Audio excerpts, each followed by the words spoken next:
Hello everyone, welcome to Eklavya study point and I am Sachin. आज मैं आप सभी को क्लास 11th होम साइंस से आपके जो मेन इंपॉर्टेंट क्वेश्चन आंसर्स बनते हैं पूरे सिलेबस से, जो आपके मिड टर्म एग्जाम में भी आ सकते हैं क्वेश्चंस, वो मैं आपको करवाने जा रहा हूँ। वन शॉट वीडियो है, आप अगर इस वीडियो को करके जाते हैं तो आपकी तैयारी और अच्छी हो जाएगी।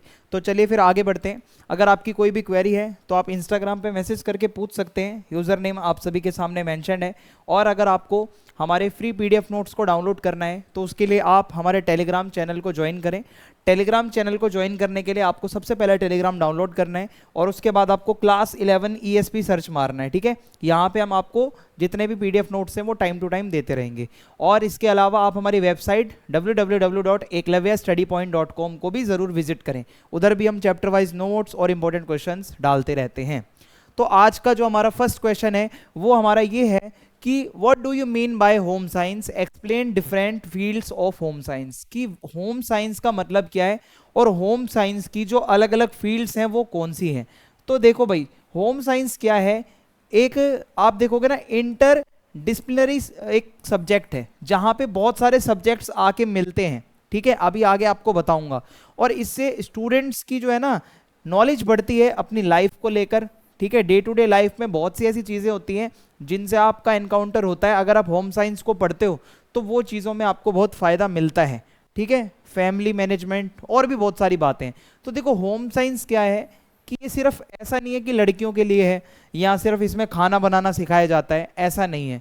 होम साइंस के अंदर आप फूड एंड न्यूट्रिशन के बारे में पढ़ते हो कि भाई जो फूड होता है वो क्या है, न्यूट्रिशन किसे कहते हैं, न्यूट्रिशियस फूड क्या होता है, ठीक है। फूड की डिफिशियंसीज कौन कौन सी होती हैं, भाई कौन सा न्यूट्रिशन कम हो जाए तो आपको क्या हो सकता है। इसके अलावा ह्यूमन डेवलपमेंट के बारे में भी आप पढ़ते हो होम साइंस में। और फैब्रिक और अप्रैल के बारे में भी पढ़ते हो, भाई कपड़ा कैसे बनता है, कितने टाइप का फैब्रिक होता है, कितने टाइप का अप्रैल होता है। और इसके अलावा कम्युनिकेशन के बारे में भी आप पढ़ोगे, ठीक है। और resource management, time management, human resource management, ये सारी चीज़ें आप होम साइंस के अंदर पढ़ते हो, ठीक है। तो ये इसकी फील्ड हो जाएगी। अब हम देखते हैं कि why is home science important for both girls and boys. हमारे मन में एक ऐसा स्टीरियोटाइप है कि भाई जो होम साइंस है it is only for girls, but ऐसा नहीं है। होम साइंस को पढ़ के एक लड़का भी उतना ही फायदा ले सकता है जितना कि एक लड़की फायदा ले सकती है। देखिए कैसे। Home science is important for both girls and boys, दोनों के लिए इंपॉर्टेंट है, क्योंकि आप होम साइंस के सब्जेक्ट में अपनी रोल एंड रिस्पॉन्सिबिलिटीज को समझते हो। एक फैमिली के अंदर अगर आप रह रहे हो तो आपका क्या रोल है, आपकी रिस्पॉन्सिबिलिटी क्या है, सोसाइटी में आपका रोल क्या है और आपकी रिस्पॉन्सिबिलिटी क्या है। और दोनों को, लड़का हो चाहे लड़की हो, उनको अपने रोल्स एंड रिस्पॉन्सिबिलिटीज का पता होना बहुत जरूरी है, ठीक है। आगे बढ़ते हैं अब हम।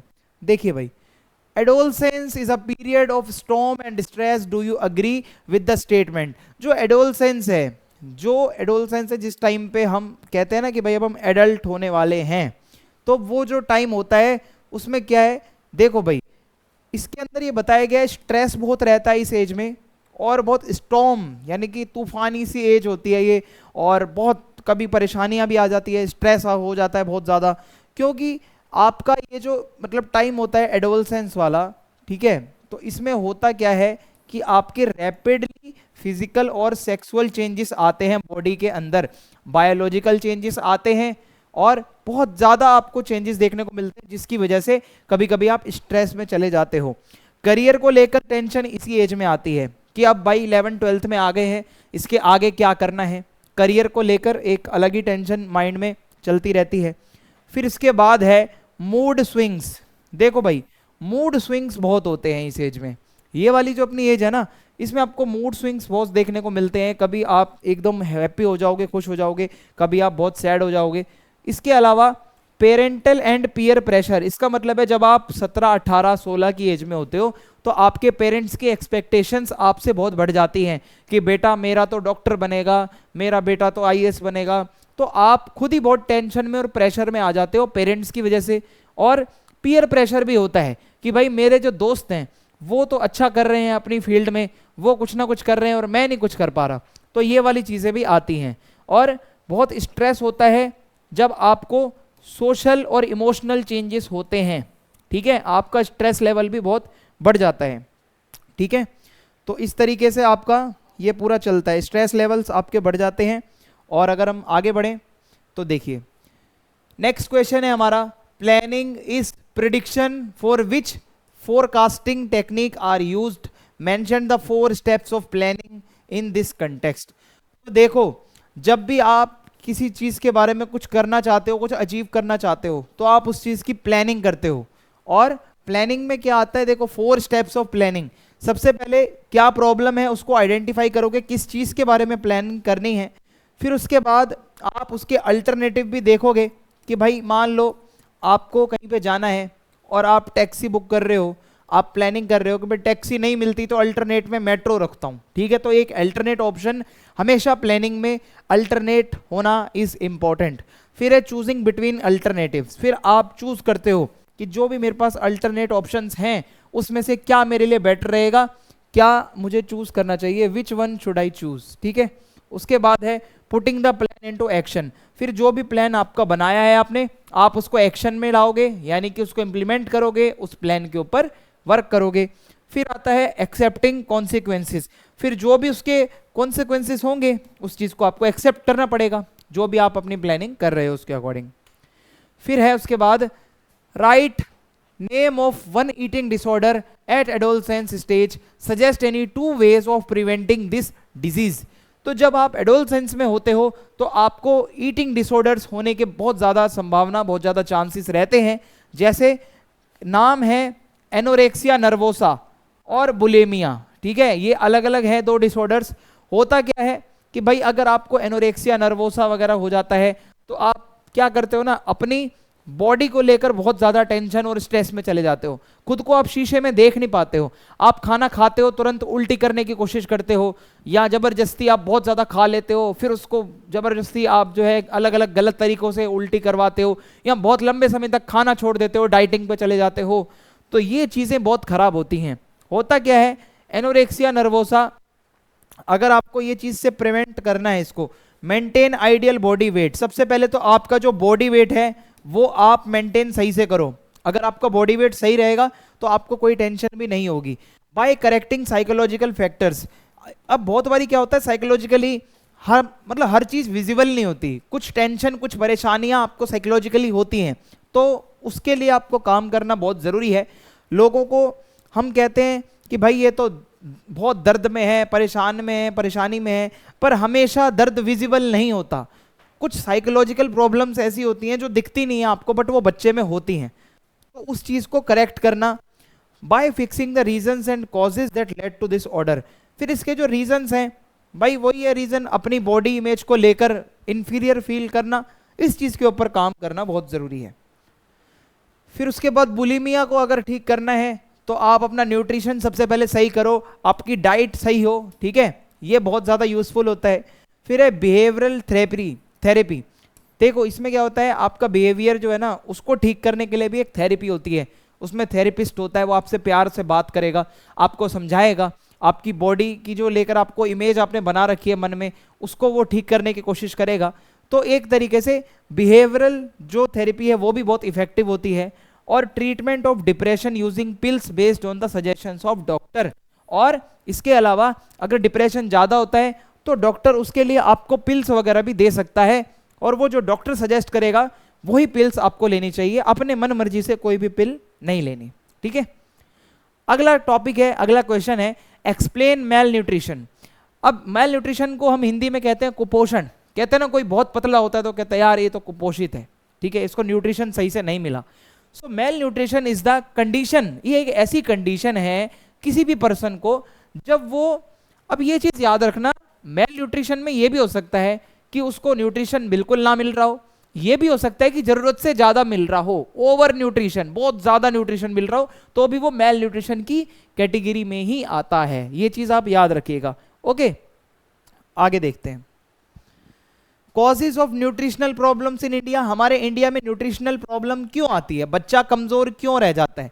क्योंकि पॉवर्टी सबसे बड़ा रीजन है, गरीबी। भाई माँ बाप अफोर्ड नहीं कर पाते न्यूट्रिशियस फूड अपने बच्चों को खिला पाना।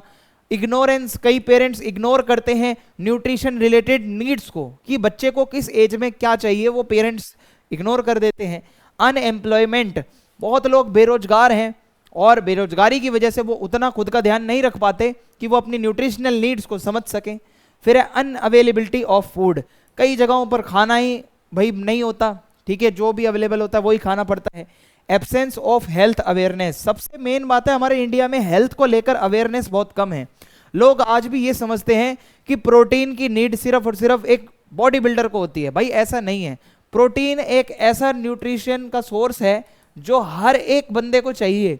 आप चाहे जिम जाओ चाहे ना जाओ, प्रोटीन का इंटेक आपका डेली चाहिए होता है हर इंसान को। ऐसा नहीं है कि सिर्फ रोटी खाने से ही आपकी बॉडी बन जाएगी, आप हेल्दी रहोगे। आपको प्रोटीन भी चाहिए होता है, आपको कार्बोहाइड्रेट्स भी चाहिए होते हैं, आपको कुछ मात्रा में फैट भी चाहिए होता है। यानी कि ये सारी चीजें मिलकर आपको हेल्दी रखती हैं। एक बैलेंस डाइट होना बहुत जरूरी है। हम ये सोचते हैं, आज भी अवेयरनेस नहीं है ना, इसी वजह से हम सोचते हैं कि प्रोटीन तो बस वही लेता है जो स्पोर्ट्स में है या फिर जो जिम जाता है। ऐसा नहीं है। अगला क्वेश्चन है, identity is the persons mental representation of who he और शी इज। यानी कि आइडेंटिटी के ऊपर क्वेश्चन आ रखा है। Identity help people define themselves in the eyes of both others and themselves. Identity क्या होती है? आपकी पहचान की, आप कैसे खुद को डिफाइन कर रहे हो लोगों के आगे। What do you understand about personal and social identity? आपकी पर्सनल और सोशल आइडेंटिटी का मतलब क्या होता है, वो आपसे पूछा जा रहा है। तो देखो भाई, पर्सनल आइडेंटिटी का मतलब होता है this is all about who you are as an individual. देखो, एज ए सोसाइटी आप किसी के चाचा, मामा, फूफा, भाई, कुछ भी हो सकते हो, दादा, लेकिन इंडिविजुअली आप क्या हो, ये है आपकी पर्सनल आइडेंटिटी। हु एम आई? तो एग्जाम्पल के लिए है your name, your personality like being kind और ब्रेव, आप कैसे हो। Your hobbies like painting, reading, singing. Your goals, आप क्या चाहते हो इंडिविजुअली, नॉट मतलब सोशली। यहां इंडिविजुअल बात होगी सिर्फ। तो ये तो हो गई पर्सनल आइडेंटिटी। फिर आती है social identity. This is about who you are in relation to other people और ग्रुप्स। इसका मतलब होता है सोसाइटी की नजर में आप क्या हो, ठीक है। तो यहां पे समझो, it's how you define yourself as part of community और सोसाइटी। आप एक कम्युनिटी का मेंबर हो, आप एक सोसाइटी में रहते हो, तो अपने परिवार वालों के आगे, अपने रिश्तेदारों के आगे, अपनी सोसाइटी के आगे आप कैसे हो, वो आपको डिफाइन करता है आपकी सोशल आइडेंटिटी को। तो एग्जाम्पल के लिए, सोसाइटी के अंदर आप एक स्टूडेंट हो सकते हो, एक मेंबर हो सकते हो किसी स्पोर्ट्स टीम के, हो सकता है किसी रिलीजन के आप मेंबर हो, वो भी सोसाइटी का पार्ट है। हो सकता है आप किसी नेशनैलिटी से बिलोंग करते हो, किसी कल्चर से बिलोंग करते हो। ये सोशल आइडेंटिटी हो जाएगी आपकी कि आप सोसाइटी की नज़र में क्या हो। आई होप आपको समझ आ गया होगा कि आपकी इंडिविजुअल आइडेंटिटी क्या है और सोशल आइडेंटिटी क्या है। सो इन सिंपल टर्म, सिंपल भाषा में बताऊं तो personal identity is your unique qualities and how you see yourself, कि आप अपने आप को कैसे देखते हो और आप अपनी नज़र में क्या हो। And social identity is how you fit into groups and how those groups define you, कि सोसाइटी की नज़र में आप क्या हो और सोसाइटी आपको कैसे डिफाइन करती है, सोसाइटी में आप कैसे दिखते हो। नेक्स्ट क्वेश्चन है, mention any two categories of resource with examples. Resource क्या होता है? कोई भी ऐसी चीज जो आपको किसी काम को करने में हेल्प करती है, वो रिसोर्स कहलाती है। अब रिसोर्स यहाँ पे नेचुरल हो सकता है कि भाई जो हमें नेचर ने दिया है, जो ह्यूमंस ने नहीं बनाया। वाटर है, ट्रीज हैं, सनलाइट है, कोयला है, ऑयल है, ये कुछ ऐसी चीजें हैं जो हमें नेचर ने, कुदरत ने हमें दिया है। इसके अलावा एक्सप्लेनेशन की बात करें तो दीज आर फाउंड नेचुरली। ये जो नेचुरल रिसोर्सेज हैं, ये नेचुरली हमारे अर्थ पर हैं और हम उसको अपने काम के लिए यूज करते हैं। पानी को ड्रिंकिंग के लिए, ठीक है, और इसके अलावा एनर्जी के लिए हम बहुत सारी चीजें यूज करते हैं। तो ये सारी चीजें आपकी नेचुरल रिसोर्सेज हैं। ह्यूमन मेड रिसोर्सेज वो है जिसको इंसानों ने बनाया है। बिल्डिंग है, मशीनें हैं, टूल्स हैं, रोड हैं, ये भगवान ने, कुदरत ने नहीं बनाया। ये सारा सामान हमने खुद बनाया है, इंसानों ने। एक्सप्लेनेशन में यही आएगा कि लोग जो हैं कि नेचर से रिसोर्सेस लाते हैं, जैसे लकड़ी लाए पेड़ से, पेड़ काट कर लकड़ी लाए और उसको फिर लकड़ी का कुछ बना देते हैं, फर्नीचर, ठीक है। तो नेचर का सामान यूज करके हम जब उसको कुछ सामान में बदलते हैं, वो ह्यूमन मेड रिसोर्सेस कहलाता है, ठीक है। आगे बढ़ते हैं। The next question is, dieting is a bad way to lose weight. Justify this statement with 2 reasons. Dieting करना, सुना है किसी किसी का वजन बढ़ जाता है तो वो कहता है मैं डाइटिंग करूंगा, मैं डाइटिंग करूंगा, वेट लूज करूंगा। माना जाता है डाइटिंग एक सही तरीका नहीं है। क्या आप इस स्टेटमेंट को जस्टिफाई कर सकते हैं? आपको बताना है। तो let's see. Dieting can slow down your metabolism. आपका जो मेटाबॉलिज्म होता है डाइटिंग से वो आपका स्लो डाउन हो सकता है। अगर आप बहुत एक्सट्रीम डाइट प्लान फॉलो कर रहे हो, ठीक है, तो होता क्या है, आपकी बॉडी स्टारवेशन मोड में चली जाती है, और इसका मतलब है तुम्हारी बॉडी जो है, your body slows down how quickly it burn calories to save energy. आपका जो कैलोरी बर्निंग प्रोसेस है वो स्लो हो जाता है, ठीक है, और इससे आपका मेटाबॉलिज्म भी स्लो डाउन होता है। एक्सप्लेनेशन में देखें तो if your metabolism slows down, अगर आपका मेटाबॉलिज्म स्लो होता है तो आप जल्दी वेट लूज नहीं कर पाओगे, और मुश्किल हो जाएगा आपको अपना वेट लूज कर पाना। तो डाइटिंग, खाना छोड़ने से कभी भी कोई पतला नहीं होता। आपको अपनी डाइट को सुधारना होता है, बैलेंस डाइट लेनी होती है, जब भी आपका वेट लूज होता है, ठीक है। आगे बढ़ते हैं। Dieting can often leads to unhealthy eating habits. होता क्या है कि भाई बहुत सारी आप अगर डाइट की रिस्ट्रिक्शंस रखते हो तो इससे क्या होगा कि आप अनहेल्दी खाना खाने लगोगे, क्योंकि हो सकता है कभी कभी आप अपना लूज कर लो वेट, कभी कभी थोड़ा बहुत टेम्पररी, बट अगर आपने फिर बाद में डाइटिंग को छोड़ दिया ना तो आपका वेट इतना बढ़ेगा आप सोच भी नहीं सकते, और बहुत जल्दी जल्दी वेट बढ़ने लगेगा। तो होता क्या है, instead of learning how to eat balanced healthy meals, dieting can cause a cycle of losing and gaining weight. होता क्या है, अगर आप बहुत ज़्यादा एक्सट्रीम डाइटिंग कर रहे हो तो कभी टेम्परेरी आपका वेट लूज हो जाएगा, फिर डाइटिंग छोड़ोगे वेट बढ़ जाएगा, ये साइकिल चलती रहेगी। इसको यो यो डाइटिंग कहा जाता है। अगर ये चीज़ चलती रहेगी तो इससे भाई बहुत आपको नुकसान हो सकता है फ्यूचर में। तो मेक श्योर आप बैलेंस खाना खाओ। After studying different fields of home science, mention the 4 scope of any field. Home science के अंदर स्कोप, तो आप होम साइंस की टीचिंग कर सकते हैं। You can become a teacher और lecturer in schools, university and colleges, ठीक है। अगर आप होम साइंस में ग्रेजुएट हो, होम साइंस में आपने डिग्री ले रखी है, तो आप इस फील्ड में जाओ। इसके अलावा हेल्थ एंड न्यूट्रिशन, आप वर्क कर सकते हो एज अ न्यूट्रिशनिस्ट और dietitian in hospital, clinics, wellness centres वगैरह में। और इसके अलावा इंटीरियर डिजाइनिंग एंड डेकोरेशन, आप एक इंटीरियर डिजाइनर बन सकते हो, होम डेकोर एक्सपर्ट बन सकते हो, लोगों को हेल्प कर सकते हो भाई इन सब चीज़ों से रिलेटेड भी, ठीक है। फिर उसके बाद है फैशन डिजाइनर भी आप बन सकते हो, टेक्सटाइल इंडस्ट्रीज में जा सकते हो। So you can enter the fashion industry as a fashion designer और अ टेक्सटाइल एक्सपर्ट, कपड़े का एक्सपर्ट आप बन सकते हो, कपड़े बना सकते हो, ठीक है। तो ये फील्ड में आप जा सकते हो। फिर हमारा अगला टॉपिक है, ये टॉपिक है क्वेश्चन नहीं है। देखो न्यूट्रिएंट्स कितने होते हैं, कौन कौन से होते हैं। तो न्यूट्रिएंट्स हमारे कार्बोहाइड्रेट होते हैं, प्रोटीन होता है, वाटर है, फैट है, फाइबर है, वाइटामिन्स हैं, मिनरल्स हैं। ये जो मिनरल और वाइटामिन है ना, इनको हम कहते हैं माइक्रो न्यूट्रिएंट्स, ठीक है। और इसके अलावा कार्ब, प्रोटीन और आपका फैट, इसको आप कहते हो मैक्रो न्यूट्रिएंट्स। मैक्रो वाले जो होते हैं जैसे कार्बोहाइड्रेट है, ये अपने को किस में मिलता है, राइस में, रोटी में, ठीक है। प्रोटीन अपने को दूध, अंडा, मीट, ठीक है, सोया। इसके अलावा फैट आपको दूध, घी, मक्खन, इनमें मिलता है। ये चीज़ें ना आपको ज़्यादा क्वांटिटी में चाहिए होती हैं। फिर बात करते हैं मिनरल और वाइटामिन्स की, तो ये माइक्रो न्यूट्रिएंट्स हैं। मिनरल्स वो चीज़ें होती हैं जैसे आपका आयोडीन हो गया, आयरन हो गया, ये आपको कम मात्रा में चाहिए होता है। वाइटामिन्स आपको पता ही है, विटामिन ए, ठीक है, विटामिन बी का ग्रुप है, विटामिन सी है, ठीक है। तो इस तरीके से। फिर इसके अलावा मैंने आपको ऑलरेडी डिफाइन कर दिया है कि भाई मैक्रो न्यूट्रिएंट्स क्या होते हैं और माइक्रो क्या होते हैं, तो उसको दोबारा से समझने की जरूरत नहीं है, आप बैकग्राउंड में देख लेना। आगे बढ़ते हैं, let's move ahead. The next topic is balance diet. Balance diet किसे कहते हैं? तो बैलेंस डाइट का मतलब है हर तरीके का खाना, वैरायटी ऑफ फूड आपका एडुकेट अमाउंट में हो आपकी थाली में, जो आपकी डेली नीड्स को पूरा करता हो। आपकी थाली में प्रोटीन भी होना चाहिए, आपकी थाली में कार्बोहाइड्रेट भी होना चाहिए, आपकी थाली में फैट भी होना चाहिए, विटामिन एंड मिनरल्स भी होने चाहिए, वाटर एंड फाइबर भी होना चाहिए आपकी डाइट में। तो इससे क्या होगा, आपकी हेल्थ अच्छी रहेगी और आप जो है एकदम फिट रहोगे, लंबे समय तक आप हेल्दी रहोगे अगर आप एक बैलेंस डाइट खाते हो।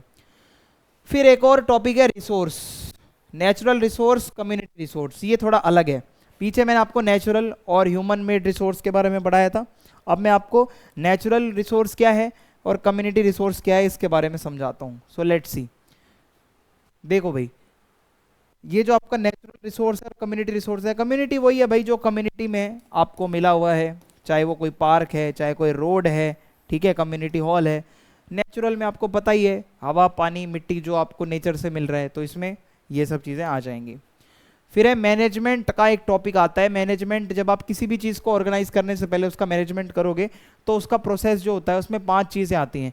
मान लो एनुअल डे होने वाला है, तो उसके लिए मैनेजमेंट कैसे होगा? सबसे पहले प्लानिंग होगी, एनुअल डे कैसे ऑर्गेनाइज करना है, फिर ऑर्गेनाइजिंग का काम चलेगा, ठीक है, फिर इम्प्लीमेंट कराओ, भाई ये जो प्लान बनाया है वो इम्प्लीमेंट होगा, फिर उसको आप कंट्रोल करोगे, देखोगे वो काम कैसा चल रहा है सारा, फिर आप उसका एवेल्युएशन करोगे कि लास्ट में आपने जितना भी प्लान बनाया था, जो ऑर्गेनाइज किया था, जो इम्प्लीमेंट किया था, वो कैसा रहा, फिर उसका एवेल्युएशन होगा।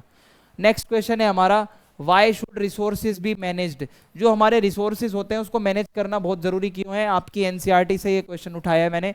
तो देखो भाई, रिसोर्सेज ना लिमिटेड है भाई, जो रिसोर्सेज आज आपको मिल रहे हैं वो आपको बहुत लिमिटेड मात्रा में मिल रहे हैं।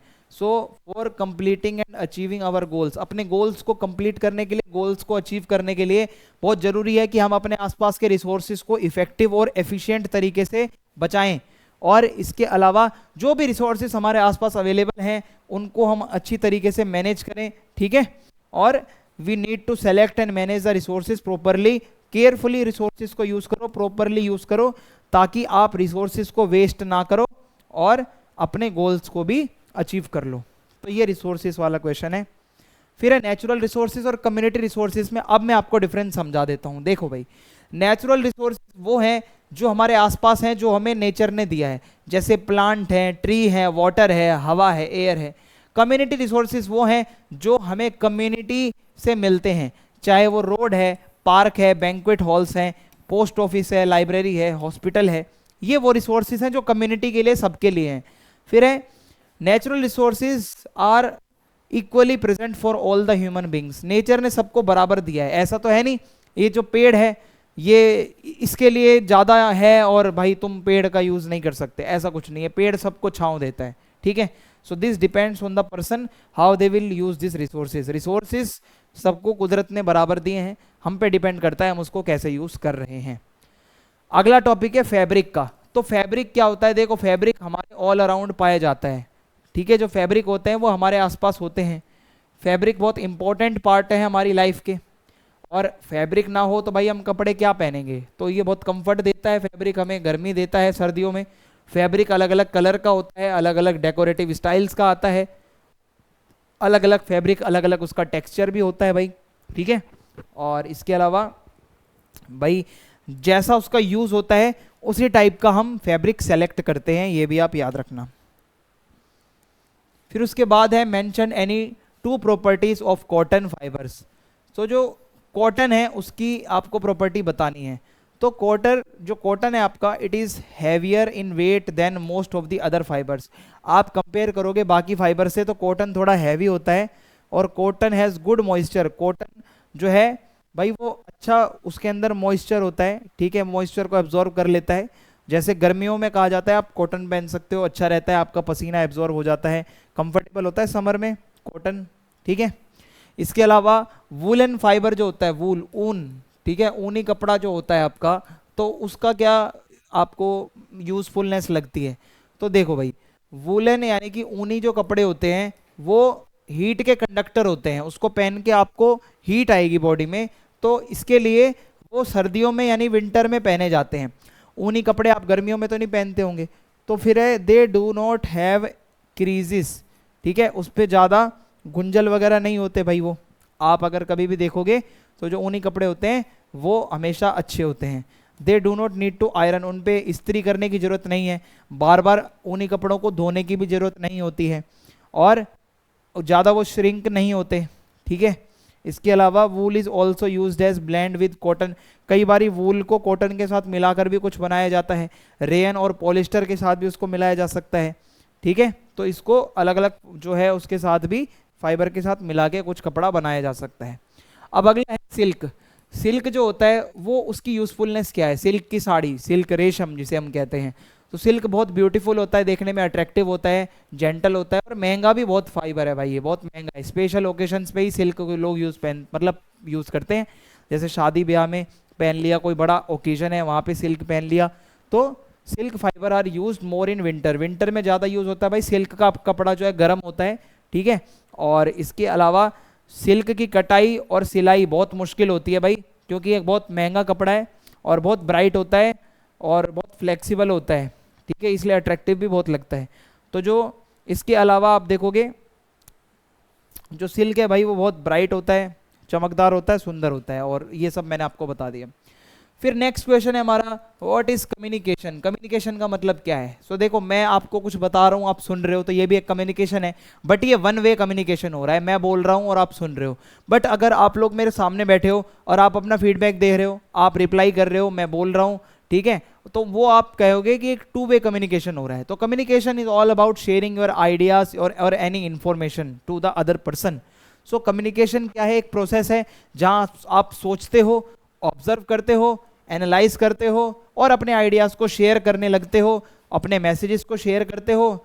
मीडियम्स बहुत सारे हो सकते हैं, मैं आपको यूट्यूब के माध्यम से शेयर कर रहा हूँ, हो सकता है कि आप किसी को लैपटॉप के माध्यम से देख रहे हो, तो भाई ये सारी चीज़ें होती हैं, कम्युनिकेशन यही होता है।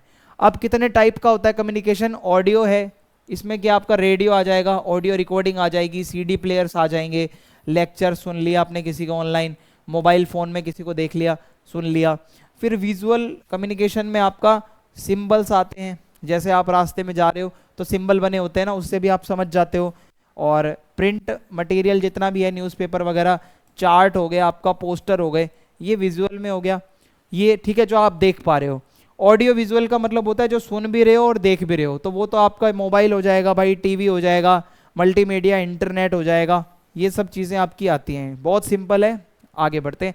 कम्युनिकेशन का जो पूरा मेथड है, देखो एक सेंडर होता है, मान लो मेरा नाम है सचिन, मैं आपको यहाँ से मैसेज भेजूंगा, ठीक है, एनकोड करूंगा अपना मैसेज, सोचूंगा और ये मेरा मैसेज है, फिर आप उस मैसेज को डिकोड करोगे, आपके पास वो रिसीव होगा, और रिसीवर क्या करेगा, फिर उसको देखेगा, समझेगा, फिर अपना फीडबैक देगा वापस, वो फीडबैक मेरे पास आएगा, फिर बस यही आपका पूरा प्रोसेस होता है कम्युनिकेशन का।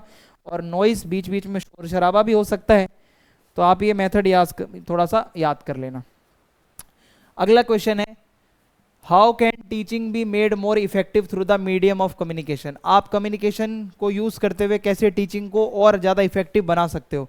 तो मैं अगर आपको पढ़ा रहा हूँ तो मैं टेक्नोलॉजी का यूज़ कर रहा हूँ, मैं आपको फोटोज़ भी दिखाता हूँ, मैं आपको नोट्स बना के दिखाता हूँ, तो इससे क्या होता है, आपका इंटरेस्ट बढ़ता है, मैं आपको वीडियोस दिखा सकता हूँ, ठीक है, तो इससे क्या होगा, इंटरेक्शन बढ़ेगा आपका। अगला क्वेश्चन है, Bluetooth technology is used in which type of machines. तो ब्लूटूथ का ज़माना अगर आपको याद हो, कभी ब्लूटूथ से आप क्या करते थे कि भाई अपनी फाइल्स को शेयर करते थे, और आज के डेट में ब्लूटूथ यूज़ होता है, आप कुछ भी अगर स्पीकर वगैरह कनेक्ट कर रहे हो या ईयरफोन लगा रहे हो, तो ब्लूटूथ टेक्नोलॉजी जो है वो मोबाइल फ़ोन्स में यूज़ होती है, आपके कंप्यूटर में ब्लूटूथ होता है, लैपटॉप में ब्लूटूथ होता है, और इससे क्या होता है, आप अपने हैंड फ्रीज के साथ उसको कनेक्ट कर सकते हो, वायरलेस कम्युनिकेशन है एक तरीके का ब्लूटूथ, ठीक है।